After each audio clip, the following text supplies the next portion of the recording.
exiting your business is, takes serious consideration. So how do you assist with that process? Yeah, so I mean that's sort of my area of specialist expertise. Although it is on the corporate wealth side, it's primarily that the corporate exit where really the expertise comes into play. And the approach we take is there's sort of an initial phase, which is where a shareholder will be contemplating sale, but it will be quite far out on the horizon. So that initial phase where there's thoughts about exiting the business, perhaps the value realisation mechanism's not known, whether it be an MBO, whether it be a trade sale, but they'll have an idea about what the value might be.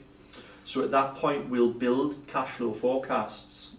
We'll try and understand the lifestyle funds that's required to give an individual the standard of living they want when they sell. When we have clients, they can be very articulate and very vivid about how they want their lifestyle to be after the sell. Some really want to maintain the standard of living that they've got while they're in business, and some, just have more modest. We know everybody's got a dog during lockdown. Yeah. It's getting a dog walks on the beach, a bit more golf, a bit more fishing, but it's understanding them as an individual and understanding what they want to achieve. Understanding what resource they have in place at the moment. So we're often, asking clients to look through all the drawers, pull out all the old pension policies, endowment policies, savings plans, and just build a coherent picture. When we get a little bit closer to when a likely value realisation event might happen, we'll build a little bit more detail into that. Mm-hmm. So we'll think about, well, what do we need to do? Is business protection a real key priority at this stage? Mm-hmm. What about the cash in the business? Should that come out? Should that be extracted via pension contributions? What are the implications of the sale? So we always get a big gasp from clients when we tell them that when they sell the share capital and the cash is in the bank, they might have a big inheritance tax liability. And they're often motivated to try and do something at that stage. So that's sort of the sort of pre-transaction. So we've got initial stage, pre-transaction, where we're getting a little bit more detail into the plan, and then the point of sale. So at the point of sale, hopefully, shareholder, business owner will have a reasonable amount of capital at their disposal, probably complemented by some provision they've made in the past. But the corporate event, the liquidity event, the realisation event will hopefully deliver some capital.